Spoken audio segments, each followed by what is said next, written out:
With City and Arsenal both failing to pick up points, one side finished the weekend top of the table. Complete turnaround, Liverpool 2, Brighton 1, and it's Mo Salah who's got it. He loves playing Brighton. It's his 10th goal against them, and what a finish it is as well. A lovely Liverpool move with Diaz and Jones involved. Eventually Salah is fed in, he comes in on his left foot and whips it into the far corner in front of the Kop. Liverpool 2, Brighton 1. Yeah, Liverpool coming from behind to beat Brighton 2-1 at home. They've won 13 of their 15 games under new manager Arne Slot, which is a staggering record, isn't Brilliant. it? Arne was asked after the game whether his side's recent performances prove they are ready for a title race. It's significant if you play away in the Emirates. Yeah, that's the right stadium I use. And you're 2 times your goal down, and you're able to come back in a difficult stadium. And today, against a very good and strong team, and they've shown that during this season and the past seasons as well, to come back in a game like that gives me a lot of confidence for the rest of the season. And it's such a long way to go against so many quality teams, but that gives me a reason to be happy tonight, not as much the results on other pitches. I just have to say as well, you look the calmest man in Anfield when you were walking off that pitch at full time as well. Yeah, I think once I wasn't that calm. That was after the second, third or fourth time we could have had a penalty against Chelsea. In general, I think I'm quite calm, unless I feel things are not going the way. In my opinion, things are not honest. But in general, I'm calm, and yeah, that's also what happened after the game. Well, however he's doing it, he's certainly working at the moment.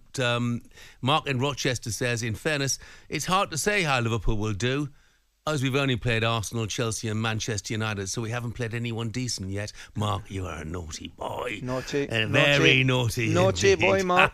I like it, though. Yeah.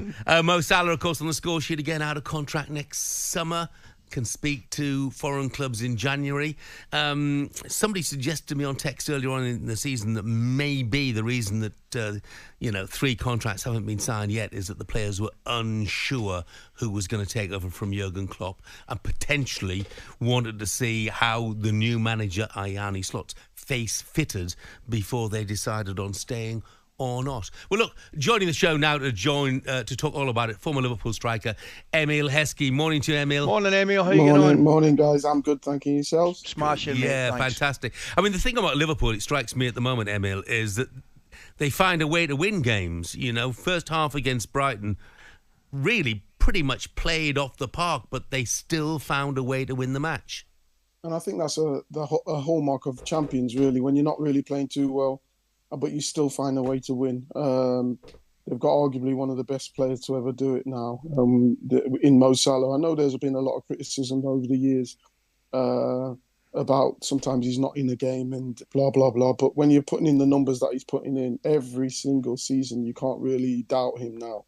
And obviously coming up to a point where his contract's actually coming to an end, you really got to try and get that man signed back on, because the reality is to replace someone who gives you 30 plus goal and assists a season is going to cost you a lot of money.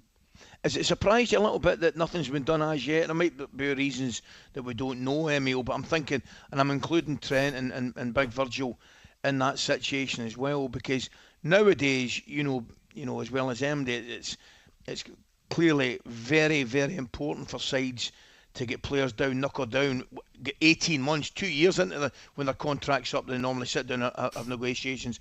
Has it surprised you that the 3 of them are allowed to go this far?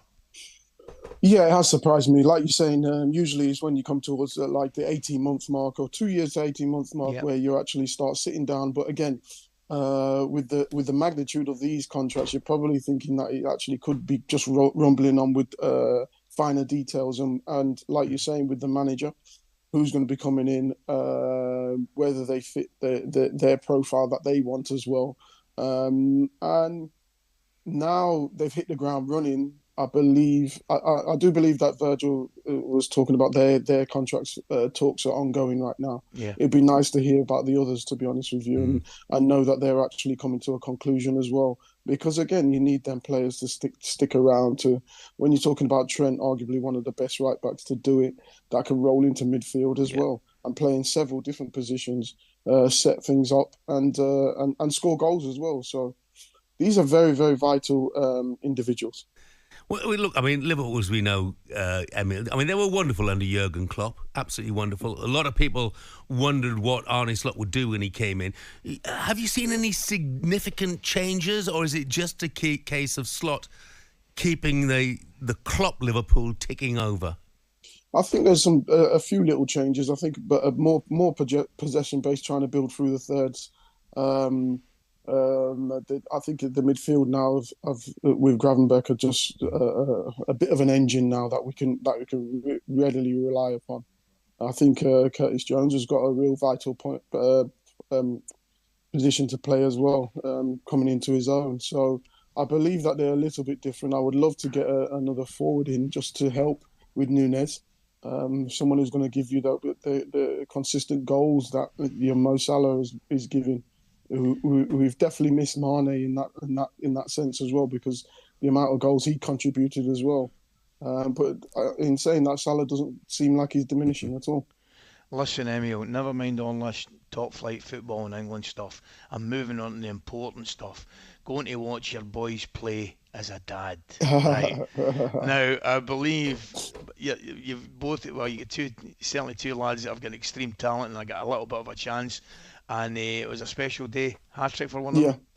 Yeah, it was. The younger one, he come on at half-time and, scored a hat-trick in his... I think it was his second appearance or third appearance in the Premier League 2.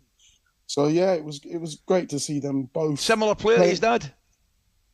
Nah, he's probably a little bit more trickier than me. Probably not as quick as me, but he'll argue. But yeah. They're both doing fantastic, both different players. But the younger one's doing great right now, and he's having his time. Yeah, so that's Reagan is the younger one. Yeah, what about Jaden? Where does Jaden play? Jaden's a forward but plays in midfield as well. So he's been playing number 8 at this moment in time, and he's doing well as well. Real box-to-box engine. He has a little trick in him as well, but he's more of a team player. Do you have to bite your lip when you're watching them? No, I love watching them, to be honest with you. From a young age, I always said that I would just be the dad. I wouldn't be the one that would be dictating anything they're doing.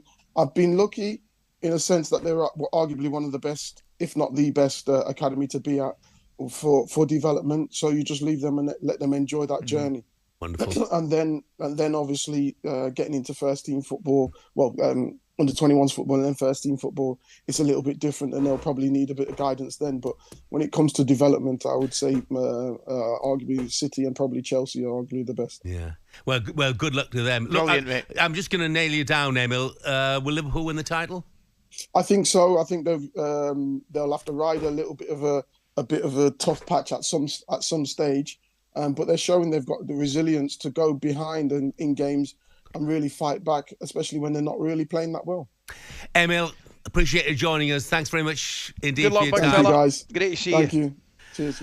Jamie, who calls himself a real gunner, has texted and he said, lads, trust me when I say the Arteta out brigade are a very small minority of Arsenal's so-called fans. Good. True fans totally get what Arteta is doing, fully support him and the team. These new age silly fans seem to forget that before Arteta came in, we were in the wilderness, wondering each season whether we'd scrape our way into the top 4. Now we are title contenders. Yeah. We've recently suffered with injuries and a few dubious decisions that have impacted our start. Don't worry, we'll be in the mix again. You don't win titles in November. Jamie, great text. Yep. Thank you very much indeed for that. Right. 03717 22 33 44. That's the number to call. Chelsea got a 1-1 draw against Manchester United yesterday. Enzo Maresca says he has one of the best squads in the league. Love to hear your view on that. Do Chelsea have one of the best squads in the league? I think it'd be surprising if they didn't, considering the amount of money that they'd spent. But I think their first team and their second team, if you like, would constitute being amongst the best 11s in the league. It's amazing the way they can change it round for cup games in midweek. I'm with Coisty. Tad disappointed yesterday. I was a little bit. Yeah, but I thought Caicedo and Lavia magnificent, absolutely magnificent. Just they wobble a bit at the back, that's all. He's, let's be honest about it, Jeff. He's going to struggle to go back in the team, isn't he? Fernandes on current form and the way that, you know, the shape of team that Maresca picks, you've got to say Lavia and Caicedo as well, because I was critical of the two of them last season, and I think deservedly so. It looked as though the price tag on the two of them, they weren't handling it well at all. But I'm delighted to see Caicedo come back, and his level of performance has certainly raised the bar a little bit. And Lavia has been fabulous next to him. Outstanding. talkSPORT Breakfast, waking you up Monday to Friday morning from 6 a.m. on AM, on DAB, via the talkSPORT app and on your smart speaker. talkSPORT.